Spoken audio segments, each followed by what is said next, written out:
Hello दोस्तों, स्वागत है आप सभी का तुल्य आर्यस ऑनलाइन क्लासेज में। दोस्तों, रीट एसएसटी की जो अपनी डेली टेस्ट सीरीज चल रही है उसका आज 43वां टेस्ट है और इस टेस्ट में अपने बात करेंगे राज्य विधानमंडल के विषय में। इसमें जो हमारी विधान परिषद है, विधानसभा होती है राज्यों की, उनसे जुड़े हुए कुछ प्रश्नों के विषय में बात करेंगे। आज के इस टेस्ट में कुल 20 प्रश्न हैं, 20 ऑब्जेक्टिव क्वेश्चन हैं जिनके विषय में अपने बात करने वाले हैं। दोस्तों, ये जो टॉपिक है वो आपकी यूनिट नंबर 5 से है। दोस्तों, ये है हमारी यूनिट नंबर 5। यूनिट 5 के अंदर अपने संसद, राष्ट्रपति, प्रधानमंत्री, मंत्रिपरिषद, उच्चतम न्यायालय ये देख चुके हैं। हम पढ़ रहे हैं राज्य सरकार से जुड़े हुए कुछ प्रश्न। तो दोस्तों, इसके अलावा मैं आपको बता दूं, इन पूरे लेक्चर की वीडियो भी अवेलेबल है। पूरा कंप्लीट कोर्स भी करवाया जा चुका है। प्लेलिस्ट आप आई बटन पर जाकर के देख सकते हैं। वहां पर आपको रीट एसएसटी का पूरा सिलेबस मिल जाएगा, साइकोलॉजी का पूरा सिलेबस मिल जाएगा, हिंदी का सिलेबस भी आपको मिल जाएगा। दोस्तों, वहां पर जाकर के आप अन्य क्लासेस भी देख सकते हैं और अपने सिलेबस को पूरा कर सकते हैं। तो चलिएगा शुरू करते हैं आज के टेस्ट को और देखते हैं आज का हमारा पहला प्रश्न जो है वो कौन सा है। दोस्तों, आज का हमारा पहला प्रश्न है, राज्य में धन विधेयक प्रस्तुत किया जाता है।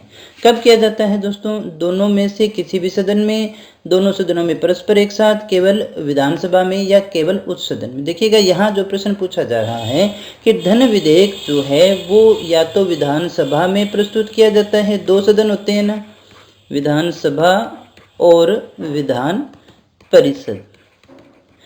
उच्च सदन है और ये निम्न सदन होता है। तो यहाँ पूछा जा रहा है कि धन विधेयक जो है वो किस में प्रस्तुत किया जाता है, कौन से सदन में प्रस्तुत किया जाता है, कौन सी सभा में प्रस्तुत किया जाता है। तो दोस्तों, क्या होगा इसका सही आंसर? इसका जो सही आंसर है वो है केवल विधानसभा में। देखिएगा दोस्तों, धन विधेयक जो है वो केवल विधानसभा में ही प्रस्तुत किया जा सकता है। आर्टिकल 198(1) की बात करें तो इसके अनुसार धन विधेयक विधान परिषद में पूरे स्थापित नहीं किया जाएगा। 198(1) क्या कहता है कि धन विधेयक जो है वो विधान परिषद में पूरे स्थापित नहीं किया जाएगा, यानी विधान परिषद में इसको स्थापित नहीं किया जाएगा, वहां प्रस्तुत नहीं किया जाएगा। तो कहाँ किया जाएगा? केवल विधानसभा में ही इसे प्रस्तुत किया जाता है। दोस्तों, बात करते हैं अगले प्रश्न की। दूसरा हमारा प्रश्न है, विधान परिषद किसी साधारण विधेयक को किस अवधि तक रोक सकती है? बड़ा अच्छा प्रश्न है।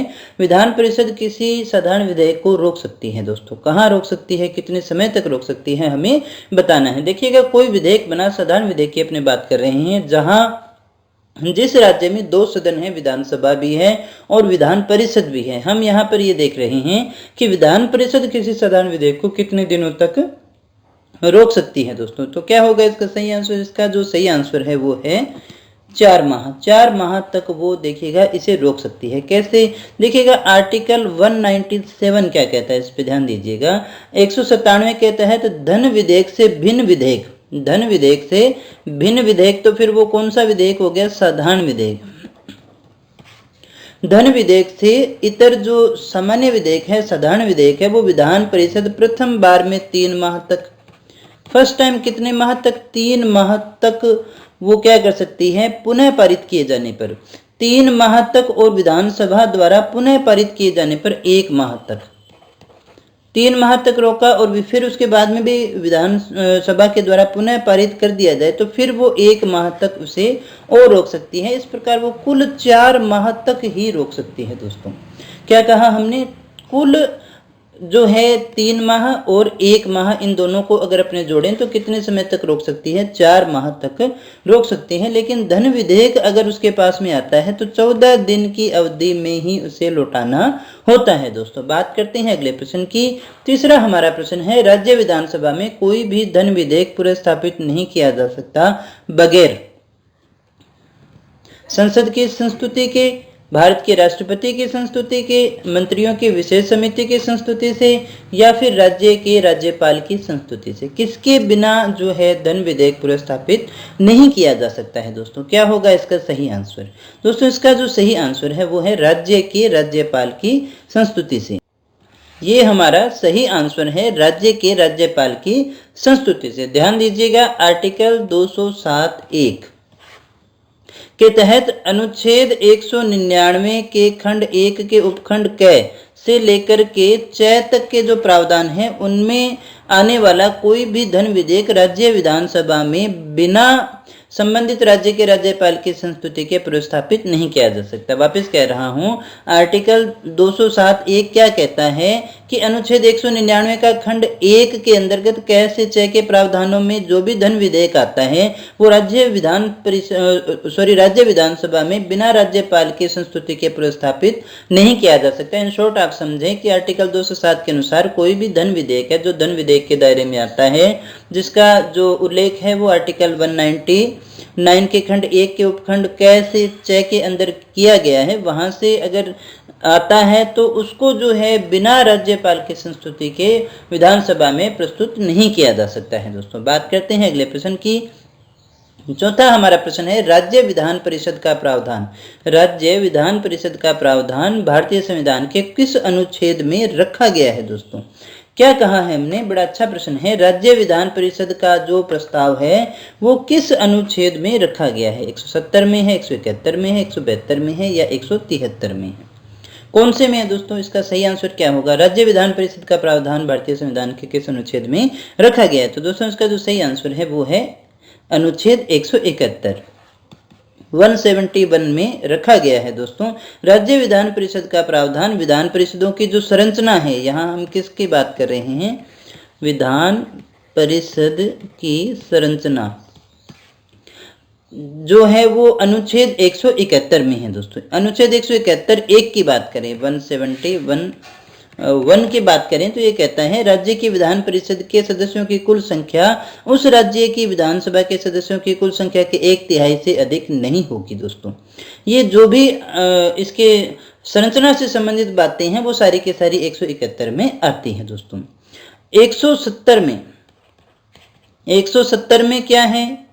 देखिएगा, विधानसभा की संरचना है। इन आर्टिकल को आप विशेषता याद रखिएगा।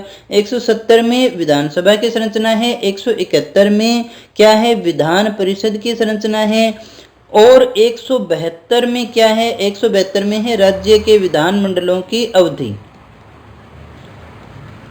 और 173 में राज्यों के जो विधानमंडल हैं उनके सदस्यता के लिए अर्हता जो है उसकी बात की गई है। दोस्तों वापस दोहरा देता हूँ, 170 में क्या कहा गया है? अनुच्छेद 170 में विधानसभा की संरचना है, 171 में विधान परिषद की संरचना है, 172 में राज्यों के विधानमंडल की अवधि, और 173 में जो है राज्य के विधानमंडल के लिए सदस्यता के बारे में कहा गया है। दोस्तों बात करते हैं अगले प्रश्न की। पांचवा हमारा प्रश्न है, राज्य में दूसरे सदन की स्थापना या उसे रद्द करने से संबंधित कौन सी विधि सही है? हमें ये बताना है। दोस्तों लोकसभा द्वारा साधारण बहुमत से पारित, संबंधित राज्य की विधानसभा द्वारा साधारण बहुमत से पारित प्रस्ताव, संबंधित राज्य की विधानसभा द्वारा पूर्ण बहुमत से पारित प्रस्ताव, और संसद से पारित विधि के द्वारा लोकसभा द्वारा पूर्ण बहुमत से पारित प्रस्ताव। क्या होगा दोस्तों इसका सही आंसर? हमने कहा कि दूसरा जो सदन है यानी उच्च सदन है उसकी स्थापना या उसे रद्द करने से संबंधित कौन सी विधि सही है ये हमें बताना है। कौन सा होगा दोस्तों इसका सही आंसर? इसका जो सही आंसर है वो है नंबर 3, यानी संबंधित राज्य की विधानसभा द्वारा पूर्ण बहुमत से पारित प्रस्ताव और संसद से पारित विधि के द्वारा इसे स्थापित किया जा सकता है या फिर रद्द किया जा सकता है।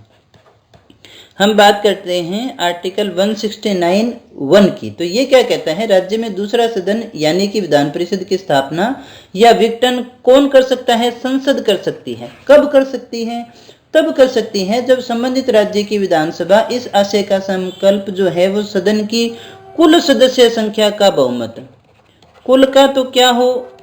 बहुमत हो, कुल सदस्य संख्या का बहुमत, और उपस्थित और मत देने वालों का 2/3 हो, बहुमत से पारित कर दे तो राज्य विधानसभा द्वारा पारित प्रस्ताव को संसद साधारण विधेयक की भांति सामान्य बहुमत से पास कर सकती है। तो इस प्रकार से जो है वो दूसरा सदन स्थापित भी किया जा सकता है और रद्द भी किया जा सकता है। बात करते हैं छठे प्रश्न की। छठा हमारा प्रश्न है, किसी राज्य में विधान परिषद की स्थापना और समाप्ति का प्रावधान है भारतीय संविधान के अनुच्छेद। हमने कहा कौन से अनुच्छेद में है विधान परिषद की स्थापना और समाप्ति का प्रावधान? अभी हमने देखा भी है। अगर आप हल्का सा रिकॉल करोगे तो आई होप आपका क्वेश्चन गलत होने की संभावना ही नहीं है। कौन से अनुच्छेद में दोस्तों? 170 में है, 169 में है, 168 में है या 167 में है? कौन से में दोस्तों? तो दोस्तों इसका सही आंसर है नंबर 2। 169 में है। बात करते हैं अगले प्रश्न की। 7वां हमारा प्रश्न है, निम्न में से किस विधायी सदन को भंग नहीं किया जा सकता लेकिन समाप्त किया जा सकता है? दोस्तों कौन सा है, यहाँ ध्यान दीजिएगा, किस विधायी सदन को भंग नहीं किया जा सकता लेकिन समाप्त किया जा सकता है? कौन सा है? लोकसभा है, राज्यसभा है, विधानसभा है, विधान परिषद है? दोस्तों क्या होगा दोस्तों इसका सही आंसर? देखिएगा दोस्तों, ध्यान देना, अभी तो अपने खाली राज्य विधानमंडल को देख रहे हैं तो दिक्कत नहीं है, लेकिन जब यही एग्जाम में आता है तो फिर हमारे पास में राज्य और देखिए संसद दोनों ही होते हैं, तो वहां पर गड़बड़ मत करना। कहीं आप पढ़ना शुरू करें लोकसभा, राज्यसभा, विधानसभा और विधान परिषद और फटाक से राज्यसभा को भंग नहीं किया जा सकता, तो फिर यही आंसर हो जाएगा। लेकिन यहाँ ये भी तो देखें ना, क्या उसे समाप्त किया जा सकता है क्या? तो यहाँ किसकी बारे में बात की जा रही है? जिसे भंग तो अपने नहीं कर सकते लेकिन हम इसे समाप्त कर सकते हैं, ये है इसका सही आंसर विधान परिषद। विधान परिषद जो है उसे भंग तो नहीं कर सकते लेकिन हम उसे समाप्त कर सकते हैं। आर्टिकल 169 के अनुसार संसद किसी भी राज्य में विधान परिषद के उत्साधन और सृजन के लिए बंद कर सकती है यदि विधानसभा इस आशय से संकल्प पारित कर दे तो। ये सारी बातें अपने पिछले समय में कर चुके हैं दोस्तों। इसके सदस्यों का भी कार्यकाल जो होता है वो 6 वर्ष होता है और हर 2 वर्ष के बाद में 1/3 जो है वो सेवानिवृत्त हो जाते हैं। जैसा जो देखिएगा राज्यसभा में होता है, लगभग उसी प्रकार के प्रावधान भी यहाँ पर किए गए हैं। दोस्तों बात करते हैं 8वें प्रश्न की। 8वां हमारा प्रश्न कहता है, भारतीय संविधान के किस अनुच्छेद के अंतर्गत विधानसभा को विधान परिषद का सृजन करने का प्रस्ताव पारित करने की इजाजत मिलती है? कौन सा है दोस्तों सही आंसर? 168, 169, 170 और 171। लगभग उसी प्रकार का प्रश्न है, उसी का एक विस्तारित रूप अपने देख सकते हैं। भारतीय संविधान के किस अनुच्छेद के अंतर्गत विधानसभा को विधान परिषद का सृजन, यानी विधानसभा ही विधान परिषद का सृजन कर सकती है, क्योंकि विधानसभा के बिना तो संसद भी नहीं कर सकती है दोस्तों। तो फिर यहाँ बताइएगा कौन सा होगा इसका सही आंसर? इसका जो सही आंसर है वो है 169। बात करें अगले प्रश्न की। 9वां हमारा प्रश्न है, भारतीय संविधान के अनुच्छेद 170 के अनुसार किसी राज्य की विधानसभा के सदस्यों की न्यूनतम और अधिकतम संख्या क्रमशः हो सकती है? हमने कहा कि 170 के अनुसार किसी भी राज्य की विधानसभा की कम से कम सीटें कितनी हो सकती हैं और अधिकतम सीटें कितनी हो सकती हैं। ऑप्शन हमारे सामने है 40 और 400, 50 और 500, 50 और 450, 60 और 500। कौन सा होगा दोस्तों इसका सही आंसर? दोस्तों इसका जो सही आंसर है वो होगा नंबर 4, यानी 60 और 500। आर्टिकल 170 में कहा गया है कि प्रत्येक राज्य की विधानसभा उस राज्य में प्रादेशिक निर्वाचन क्षेत्रों से प्रत्यक्ष निर्वाचन के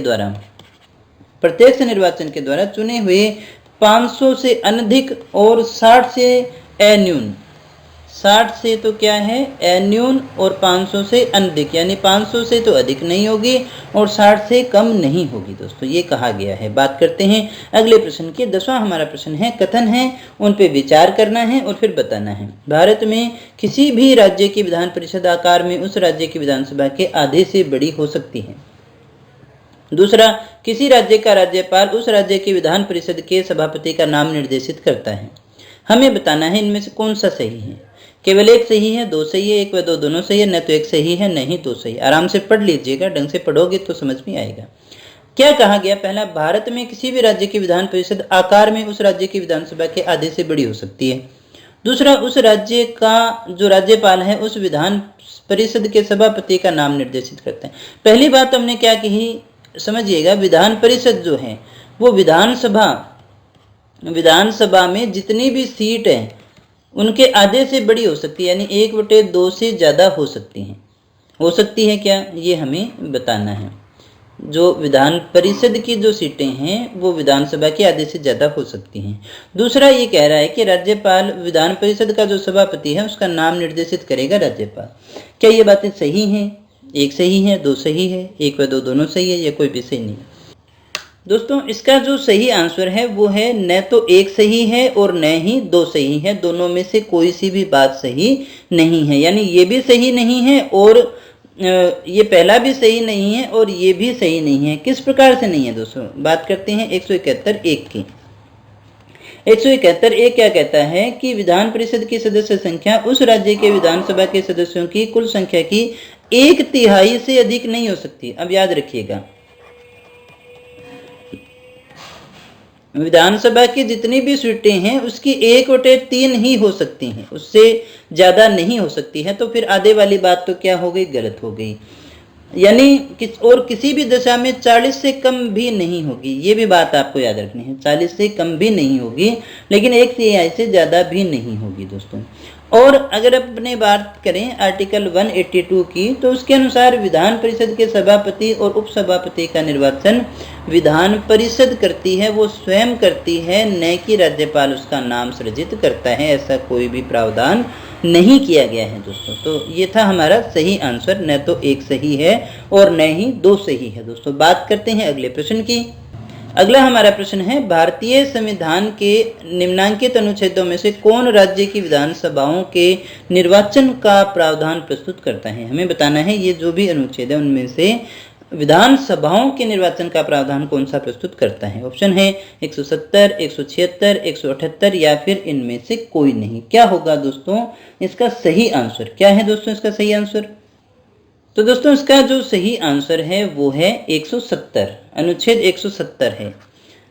170(1) क्या कहता है, प्रत्येक राज्य की विधानसभा उस राज्य में प्रादेशिक निर्वाचन क्षेत्रों से प्रत्यक्ष निर्वाचन द्वारा 500 से अधिक और 60 से अन्यून सदस्यों से मिलकर बनेगी दोस्तों। तो ये बात 170 में कही गई है। बात करते हैं 12वें प्रश्न की। 12वां हमारा प्रश्न है, राज्य विधानसभा के निर्वाचन का संचालन करता है, कौन करता है। उच्च न्यायालय का मुख्य न्यायाधीश, राज्य निर्वाचन आयोग, भारत का निर्वाचन आयोग या फिर राज्य का राज्यपाल, कौन करता है दोस्तों इसका सही आंसर क्या होगा। इसका जो सही आंसर है वो है भारत का निर्वाचन आयोग ऐसा कार्य करता है। राज्य विधानसभाओं के निर्वाचन का संचालन कौन करता है, भारत का निर्वाचन आयोग ही करता है दोस्तों। आर्टिकल 324 क्या कहता है, आर्टिकल 324 के तहत ही राज्य विधानसभाओं के निर्वाचन को संचालित करने की शक्ति भी भारत के निर्वाचन आयोग को ही सौंपी गई है दोस्तों। बात करते हैं अगले प्रश्न की।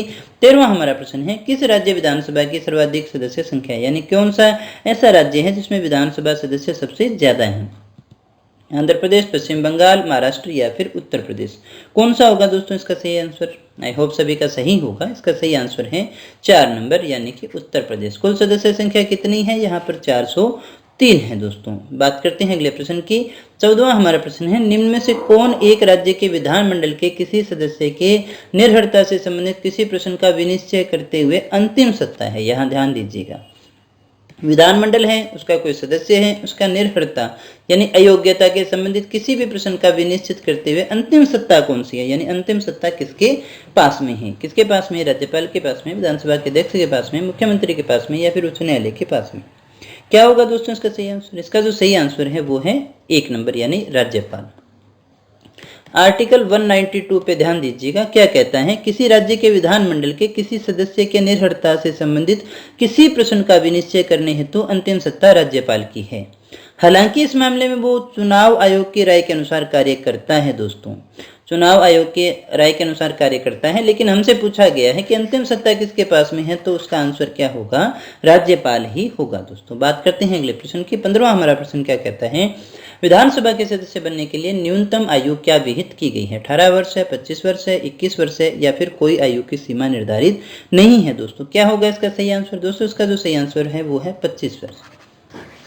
कितनी की गई है, 25 वर्ष। अगला प्रश्न हमारा 16वां प्रश्न है, यदि किसी राज्य की विधानसभा का अध्यक्ष अपना त्याग पत्र देना चाहता है तो उससे अपना त्याग पत्र किसे देना होगा, मुख्यमंत्री को, राज्यपाल को, उपाध्यक्ष को या फिर भारत के राष्ट्रपति को, किसको देना होगा दोस्तों। दोस्तों इसका जो सही आंसर है वो है 3 नंबर यानी उपाध्यक्ष को देना होगा।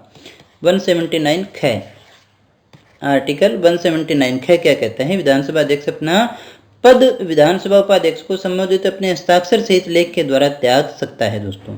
उपाध्यक्ष अध्यक्ष को संबोधित करके हस्ताक्षर सहित लेख के द्वारा पद त्याग कर सकता है, यानी ये दोनों आपस में ही त्याग पत्र देंगे, उपाध्यक्ष अध्यक्ष को, और अगर अध्यक्ष को देना है तो वो किसको देगा, वो उपाध्यक्ष को देता है दोस्तों। बात करते हैं अगले प्रश्न की। 17वां हमारा प्रश्न है, विधानसभा के विघटन के बाद भी अध्यक्ष पद पर बना रहता है, कब तक बना रहता है दोस्तों। विधानसभा के विघटन के बाद गठित विधानसभा की पहली बैठक के ठीक पूर्व तक, नए अध्यक्ष के चुने जाने तक, जब तक वह चाहता है, इनमें से कोई नहीं। क्या होगा दोस्तों इसका जो सही आंसर है वो है 1 नंबर यानी विधानसभा के विघटन के बाद गठित विधानसभा की पहली बैठक के ठीक पूर्व तक। आर्टिकल 179 इसके बारे में कथन कहता है कि विधानसभा के विघटन के पश्चात होने वाली विधानसभा के प्रथम अधिवेशन के ठीक पहले तक अध्यक्ष अपने पद को खाली नहीं करेगा, रिक्त नहीं करेगा। दोस्तों बात करते हैं 18वें प्रश्न की। बिना विधानसभा का सदस्य निर्वाचित हुए कोई मंत्री किस समय तक पद पर बना रह सकता है? 1 वर्ष, 6 माह, 3 वर्ष या फिर 3 माह? कब तक बना रह सकता है दोस्तों? हमने कहा विधानसभा का सदस्य नहीं है लेकिन फिर भी किसी को मंत्री बना दिया गया है, तो फिर वो कब तक रह सकता है? इसका जो सही आंसर है वो है 6 माह। 164(4) इसको ध्यान में रखिएगा। 164(4) क्या कहता है? राज्य मंत्री परिषद का सदस्य बिना राज्य विधानमंडल का सदस्य बने 6 माह तक अपने पद पर रह सकता है। अगर वह 6 माह के अंदर अंदर विधानमंडल यानी किसी भी सदन का सदस्य नहीं बनता है तो फिर उसे त्याग पत्र देना पड़ता है। दोस्तों इसको अच्छे से याद रखिएगा। दोस्तों बात करते हैं अगले प्रश्न की। 19वां हमारा प्रश्न है, राज्य विधानसभा के 17वें का आदेश जो है वो किसके द्वारा दिया जाता है? विधानसभा का सत्र है, उसका 17वें का आदेश जो है वो किसके द्वारा दिया जाएगा? बताइएगा दोस्तों। राज्यपाल है, विधानसभा अध्यक्ष है, मुख्यमंत्री है या फिर विधि मंत्री है? दोस्तों इसका जो सही आंसर है वो है राज्यपाल। 174(2) 174(2) क्या कहता है? राज्य की विधानसभा का 17वां का आदेश राज्यपाल के द्वारा दिया जाता है दोस्तों, और 2 के अनुसार वो उसका विघटन भी कर सकता है। दोस्तों बात करते हैं अगले प्रश्न की। 20वां हमारा प्रश्न है, भारतीय संविधान के अनुच्छेद 162 के शीर्षक में क्या बात कही गई है? हमें बताना है 162 में क्या कहा गया है।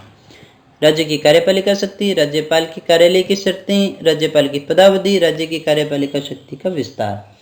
क्या कहा गया है दोस्तों? किससे संबंधित है? इसका जो सही आंसर है वो है नंबर 4, राज्य की कार्यपालिका शक्ति का विस्तार। 162 अनुच्छेद 162 में ये विस्तार किया गया है।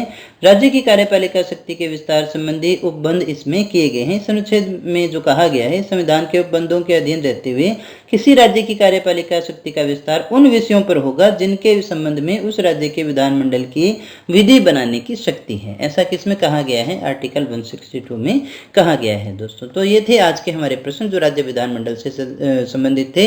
कल अपने भारतीय संसद से जुड़े हुए कुछ प्रश्नों के विषय में बात करेंगे। चूंकि हमारे डायरेक्ट राज्यसभा और लोकसभा नहीं लिखा है लेकिन संसद लिखा हुआ है, तो राज्यसभा और लोकसभा को हमें अच्छे से पढ़ना पड़ेगा क्योंकि वो प्रधानमंत्री से भी संबंधित है और कानून बनाने से संबंधित है।